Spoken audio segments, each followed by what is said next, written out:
We'll start the interview from scratch here now. So just let you know, you're on the MMA Mental podcast. Yeah, that's fine. I'm ready, yeah. Brilliant. You're on the MMA Mental podcast, and you're on with myself, Ray.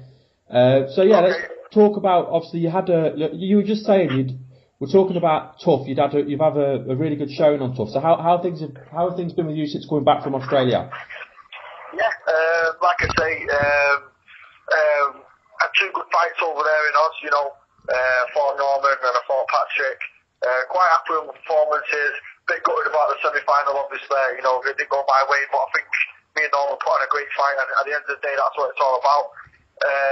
Since I've been back, I've literally spent every hour possible in the gym trying to improve, and just trying to be the best fighter that I can, and I think this time is really going to show. Well, it's interesting because obviously you were 5-0 going on your pro record. You were 5-0. Now you weren't part of the original cast, but you came in as a late replacement. How did it feel to get the call to come in as a late replacement? Well, that was the craziest feeling in the world ever, honestly. Because so what happened is we went for the trials, and I trained very hard up to them trials. For 3 weeks, I put the hard work in, and then they said we went to the trials, done the trials, got to the last 10, and obviously only 4 were going and 2 reserves. So carried on training, and then. About a week later after the trial, got a call saying, you're a reserve. But I got told I was second reserve. So, there's not much chance of getting in. So just carry on with your fights at home and, get ready for next year to try out again. So that's what I did. And then a week and a half, 2 weeks later, gets a phone call that I've not been in the gym since, having a bit of a break. Weight had gone up quite a bit. And then got told, can you fly out to Sydney in the morning when the lad has been injured? And honestly, I've never had a feeling like it. It was crazy. I was excited. I was nervous. It was ecstatic. It was an ecstatic feeling. And that's how it went. I bet that was really surreal getting that phone call. Yeah, especially after being let down. Getting told you're not in, dreams crushed, and then all of a sudden your dreams are alive again. It's crazy, but. Best experience of my life. And like you said about having a good showing, and to be honest with you, I watch it as a fan. Obviously, I was rooting for the UK guys, of course I was, but I watch it as a fan. And I'll watch it, and I'll be critical of some guys, but you really did make the most of the opportunity. And obviously, you got your first win. But for me, what stood out was your fight against Norman. Was how competitive that fight was, and like your takedown defence in that fight was brilliant. You really showed, because obviously that. It's harder than wrestling in the UK, and you really showed some really good, solid takedown defence. Oh, I appreciate that, mate. Yeah, I do work really hard when wrestling. I do a lot of catch wrestling. I don't know if you've heard of catch wrestling, but it's like a form of grappling, what not a lot of people do in this country. There's only a few selective gyms, so I've been doing a lot of that, and it really helps with my takedown defence. Obviously, I've been training. I don't know if you heard of guys like Ali Arish and a few other good wrestlers down there, so I'm kind of used to fighting against good wrestlers. And when it comes to Norman, I knew he was a very good grappler, and obviously we trained together, so I knew what his plan would be to take me down, because I'm kind of a bit of an orthodox striker, and he just wants to keep it on the feet, and I knew that's what he would come in and try and do. So I just tried my best to keep it on the feet, and he did get 1 or 2 takedowns, but like you say, I did manage to stop quite a lot of his attempts, which I was quite happy with. But he was a lot heavier than me and a lot more experience, and that proved the deciding factor in the end, I think.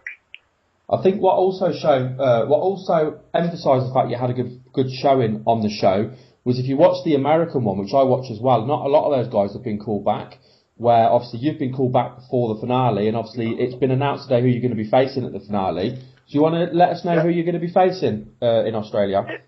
Yeah, I'm fighting Mike Wilkinson. That's been released today. So, I'm quite happy it's finally been released, because obviously we've been in the secrecy for the last 10 weeks during my camp. Mike's a good friend of mine. We're really close on the show, the closest out of everyone. But, business is business. We're both going to go in there and put on a great show, and I'm sure it'll be fight of the night. Yeah, I think a very good chance it'll be fight of the night. And it was mad because the Australians pretty much dominated the welterweights, apart from Brad.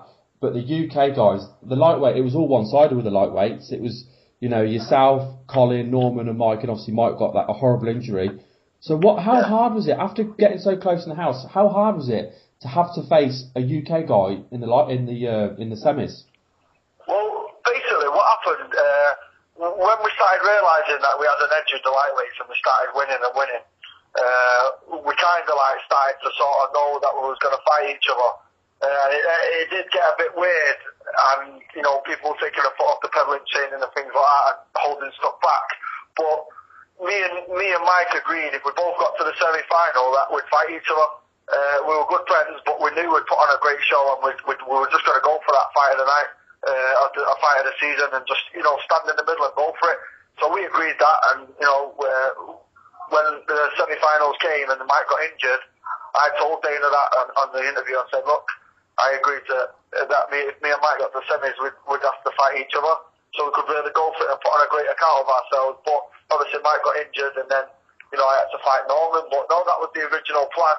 And yeah, fighting Norman was a bit strange, because I got on with Norman, I got on with everyone. So I've never known, like I was saying on the show, I've never known an opponent on a personal level, and obviously I never had to live with him. So that was a bit crazy. But what was weird the most is that we knew everything about each other. Like, obviously, 6 weeks training, you get to know people's strengths, weaknesses, and I think it's shown in the fight. It was a pretty tentative fight. Like, we come out pretty slow. Like, he knew what I wanted to do, I knew what he wanted to do, and I think it's shown a bit in the fight, to be honest. It was still a very exciting and competitive fight to watch, though, I thought. I mean, and especially towards the end, when you knew you had to take it to him, you were going after, looking for that finish, throwing those punches. Do you know what? To be fair, watching the fight back, I think I was looking for the finish all the way through. Every shot I threw in that fight was to finish the fight. I was coming with bad intentions, and I just wanted to win really bad. And obviously, by the third round, I knew we got 1-2 takedowns, and that could be the deciding factor. So yeah, like you say, I just went for it, put everything I could into it, and unfortunately, Norman got the decision. But I've learned from that fight. I think I'm a better fighter from it now. I think you will be a better fighter just from being in that house and getting to train with the people you got to train with, and in that kind of environment.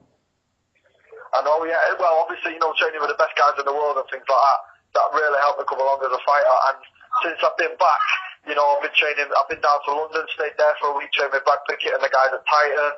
I've been down to Liverpool, trained with Jason Tan and all the jiu-jitsu guys. I've been improving my boxing, going to pro boxing gyms. I've really, really put the time in for this camp, and I really do think it's going to show in this fight. Honestly, I've never felt this good for a fight. What was it like? What were the Australian guys like? How did you get on with them in the house? To be honest, I got on with all the Australian guys. I think they're absolutely great guys. All of them. I had a laugh with them. They were a bit boring, but that was just their way. And we was, what Brits are like. Brits are always the outspoken ones, and to have a laugh. And if something was going on, I was always in the mix. A bit of mischief, like the phone incidents or things like that. But I wouldn't take anything back. I wouldn't change anything. I wouldn't take anything back. It was a great experience, and like I say, I've learned a lot from it. If you had to single out any of the Australian guys as being the ones you got on with better, who were the ones that stood out to you? Manny was a great guy. I didn't get to see him for that long, 2 days before he got off actually. So yeah, Manny was a great guy. Patrick Idice, the guy that I fought, I'm actually going to stay with him. I'm leaving for Australia tomorrow, and I'm staying with him for a few days. Train at his gym, and get ready for the fight there. Who else? Boom. That was it really. I got on with them two more than any of the others. And X. I really like X. X was a great guy. I got on with him quite well. We shared some funny stories and stuff. Yeah, on the whole, got on with them all, to be honest. He had some crazy stories, didn't he? Oh yeah. He was a really, really great guy. Like when the season first started, they weren't putting him across too well, and I wanted everyone to see the true X, but I'm glad towards the end, his true personality kind of showed. I have to bring this up, and I don't know how this is not necessarily going to be a good thing, but obviously one of the biggest things that was the biggest things that happened outside was obviously the whole mobile phone incident. How did all that come about, and what happened with that? What's your point of view? Basically, a phone was given to us by the next door neighbour. It got brought into the house. A few of us used it. More than others used it. And, it got found, and that was it. And, if you've been away from your family for that long, and someone presents you, it was a stupid thing now thinking about it, but at the time, when you didn't know what was going on in the outside world and someone puts his phone in front of you and the rest of the team are using it, it's kind of a bit of peer pressure at the same time. And, you know, if everyone was doing it, you're thinking, no, it can't send us all home, sort of thing. That's what was kind of going through my head. So, you know, obviously I regret doing it, but can't change the past now, can you? And, No. you know, they did put it across too bad, I suppose. But, you know, at least it did ruin the opportunity to fight again. How relieved were you that it didn't? Because at one point you wasn't sure which way it was going to go. Yeah, it was very close. I mean, to be honest, if I'm honest with you, I used the phone for about 25 seconds. That was it. Just said, look, I'm okay. I'm eating well. I've got here safe, and you know, I'm doing well. Yeah. That was it. And that was it. And then some people were using it for like half an hour, and like 3, 4, 5 times a week. That's how long the phone was in there at some point. Wow. So yeah, the phone it got about for a while, and then. Yeah, it was just shit, but what can you do? You know, it got used, it got found, we got punished, and that was it. Yeah. Do you think that's affected some of the welterweight guys not getting a chance on the finale? Well, to be honest, I didn't think I was going to get a chance because of it, and, you know, I'd have been really devastated if I didn't. But I knew that, me and Norman knew we both used the phone, we had to go out there and put on a fucking good fight. You know, if it was a boring fight, that could have been a telling factor of my UFC career. I'd never get into the UFC again. So, that's why I think you can see us both kind of going for it in that fight.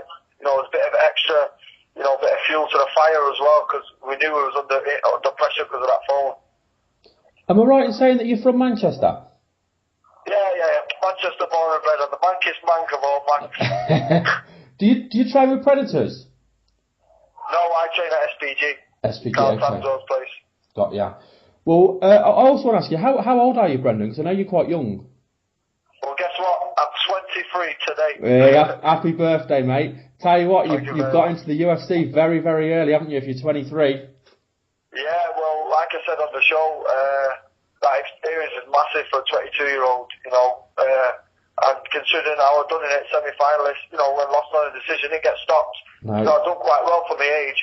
So, for now, like I said on the show, I want to get my foot in the door there and really start a career young in the UFC and, you know, have a flourishing career, hopefully. Yeah, hopefully. I hope personally I mean, obviously all 4 guys, lightweight guys, are going to be on the card. You've obviously got Colin versus Norman and you versus Mike. I think all 4 of you have got a place in the UFC from what I've seen on the show. And we spoke to Mike as well, and he's very driven and he's a great fighter as well. I think all 4 of you belong in the UFC personally. Yeah, I appreciate that. And yeah, Mike's a great fighter. I mean, you can imagine what our training sessions were like, really high-level training. Yeah. And, you know, the thing before that fight, before that show was all like, no one knew who I was in the UK. I'd not fought the big names like Colin had and Norman had, and, you know, people didn't really know who I was, so that was my platform to show my skills. And I feel like I did that to a certain extent. So, yeah, I'm glad the UFC have seen that and given me another chance. I think it shows that you did that, because let's be honest with you, the UFC doesn't just give out chances for nothing. I mean, they've not given most of the guys on the show a chance. They've said no thank you to most of them, and you're one of the ones that they've said, yeah, we want to see you again. That says a lot. It's pretty crazy for a reserve, isn't it? Fantastic. Do you know who the first reserve was, out of interest? No, don't know, mate. But they've skipped him and gone straight to you? Well, it's funny as well, when I got out there, Ross said to me, Ross got the videos of all 10 of us training and all of our interviews, and he said he picked me in the original 4, and then he picked me in the original 4, and then they told him that I couldn't get a visa for some crazy reason, so I was meant to be in the original 4, so then Pascal went instead of me, and then, you know, I think it was just meant to be that I was meant to be there, and then all of a sudden it got turned around and I ended up there. Well, before we let you go, Brendan, obviously we want to give you a chance to shout out friends, family, sponsors, and also let people know about your Facebook and your Twitter. Yep. All right. I'd just like to thank my parents who have been there from day one, my striking coach Andy Musso, Carl Tanswell, all the guys that helped me for this camp at SVG, my physio. I want to thank. I've not really got any sponsors for this fight because, you know, she's not allowed to have any for the finale. It's just all wearing their sort of stuff. So yeah, so I'm currently looking for sponsors if anyone's interested. And yeah, add me on Facebook, Brendan Loughnane, and on Twitter #@Brendan264. And hopefully, I've got my fight next Saturday at UFC on FX, and I'm feeling very confident. Brilliant. Well, I want to wish you all the luck for that fight, and I hope all four of you get in the UFC. Like I said, I think you all deserve it, and I hope everything goes well for you on that fight next week. Thank you very much. Cool. I'm looking forward to it. Looking forward to the fight as well, Brendan. So hopefully we'll get you on again in the future as well. Yeah, that'd be great. Yeah, cool. Definitely. Lovely. Nice one. Thanks, Brendan. Thanks for your time today, mate, and happy birthday. Thank you. All right. See you later. Bye. Bye. I know.